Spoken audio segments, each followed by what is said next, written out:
আসসালামু আলাইকুম। কেমন আছেন সবাই? আশা করি সবাই ভালো আছেন। আলহামদুলিল্লাহ আমিও ভালো আছি। আজকে আপনাদের সঙ্গে শেয়ার করব চালতার আচার। তো ফার্স্টে আমি আপনাদের সঙ্গে কিভাবে চালতা কাটতে হবে সেটা শেয়ার করছি। আমি আজকে খুব সহজ পদ্ধতিতে চালতার আচার তৈরি করে দেখাবো। এইভাবে আচার বানালে আপনারা সারা বছর সংরক্ষণ করে আচার খেতে পারবেন। তো ফার্স্টে আমি দেখিয়ে দিচ্ছি চালতাটা কিভাবে কাটতে হয়। চালতার ওপরে হালকা করে ছিলে নিয়ে তারপরে মাঝ বরাবর কেটে এরপরে পাতলা পাতলা স্লাইস করতে হবে। এবার একটা গামলায় নর্মাল পানি নিয়ে এখানে চালতাগুলো দিয়ে আমি 2 হাতই ব্যবহার করলাম, কারণ চালতার যে একটা প্যালপ্যালা আঠালো ভাব থাকে সেইটা ভালোভাবে ধুয়ে ফেলতে হয়, না হলে চালতার সে কষ্টটা থেকে যায়। এবার আমি ধুয়ে এখানে চালতাগুলো রেখে দিয়েছি। আর আমি আজকে 5টা চালতা ব্যবহার করেছি আচারের জন্য। এরপরে আমি একটা পাত্রে পরিমাণ মতো পানি নিয়ে নেব। এখানে পানির পরিমাণটা চালতার থেকে একটু বেশি দিতে হবে। আর এর মধ্যে একটু হলুদ আর পরিমাণ মতো লবণ দিয়ে পানিতে যখন বলক চলে আসবে তখন সেই ফুটন্ত পানিতে ধুয়ে রাখা চালতাগুলো দিয়ে দিতে হবে। আর এখানে মনে রাখবেন চালতাগুলো যেন কষ ভাব না লাগে বা তিতা না লাগে, সেজন্য অবশ্যই হলুদ আর লবণ ব্যবহার করতে হবে চালতা সেদ্ধ করার সময়।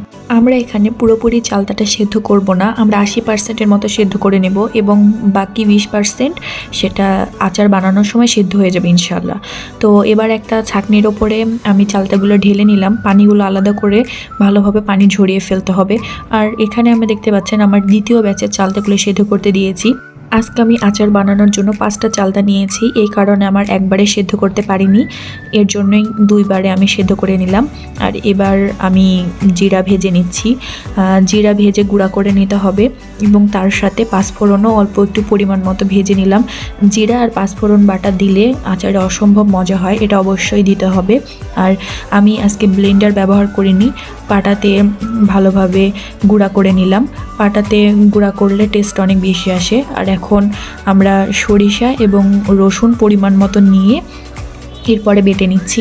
আজকে আমি এখানে সাদা সরিষা ব্যবহার করেছি। এবার কড়াইটা হালকা একটু গরম হলে এতে দিয়ে দেব পরিমাণ মতো খাঁটি সরিষার তেল এবং 3টা মরিচ আমি মাছ বরাবর ভেঙে তারপরে তেলের ওপরে দিয়ে দিয়েছি। এটাতে ফ্লেভারটা অনেক ভালো আসে। আর এটা হচ্ছে সেই মশলা যেটা পাটায় আমরা বেটে রাখলাম, সাদা সরিষা এবং রসুন বাটা। তো মশলাটা দিয়ে ভালোভাবে তেলের সাথে কষিয়ে নিতে হবে 5 থেকে 6 মিনিট। অবশ্যই মশলাটা ভালো করে কষাবেন, তাহলে আচারের টেস্টটা অনেক ভালো আসে। আর এই পর্যায়ে আমরা চুলার আঁচ একবারেই মিডিয়াম বাই লো করে দিব, খুব বেশি দেওয়া যাবে না। আর এবার দিয়ে দেব সেদ্ধ করে রাখা পানি ঝরানো সেই চালতাগুলো দিয়ে ভালোভাবে 10-12 মিনিট আগে কষিয়ে নিতে হবে। চালতাটা যখন ভাজা ভাজা হয়ে আসবে সেই পর্যায়ে আমরা বাকি উপাদানগুলো এখানে মিক্স করব। এই পর্যায়ে আমরা এখানে দিয়ে দেব পরিমাণ মতো চিনি। আজকে আমি এখানে 2 কাপ চিনি ব্যবহার করেছি।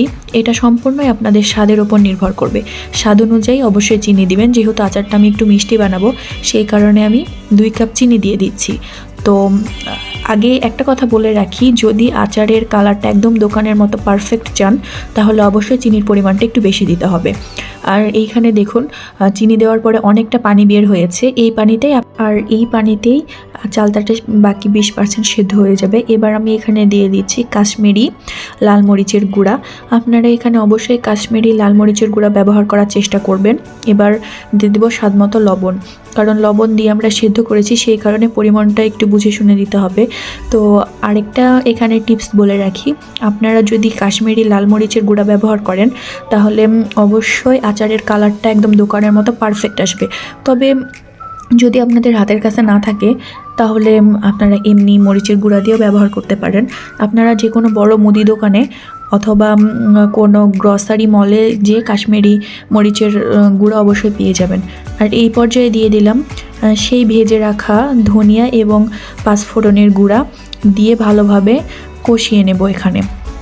তো যখনই চিনি থেকে ছেড়ে দেওয়া পানি বের হবে তখনই কিন্তু ঢাকা দিয়ে দিতে হবে। ঢাকা তোলার পরে সেই গুঁড়া মশলাগুলো দিতে হবে। এই পর্যায়ে দিয়ে দিলাম অল্প একটু হলুদ, যেটা হচ্ছে কালারের জন্যে। তো হলুদ দিয়েও আমাদের বেশ নাড়ানাড়ি করতে হবে, কারণ যেহেতু চিনির ক্যারামেল হয়ে গিয়েছে তো এখানে না নাড়লে লেগে যেতে পারে। আর সন্ধ্যার সময় আমি আচারটা বানাচ্ছিলাম, তো চা খাবো না সেটা তো হয় না, চা খাচ্ছিলাম আর আচার বানাচ্ছিলাম।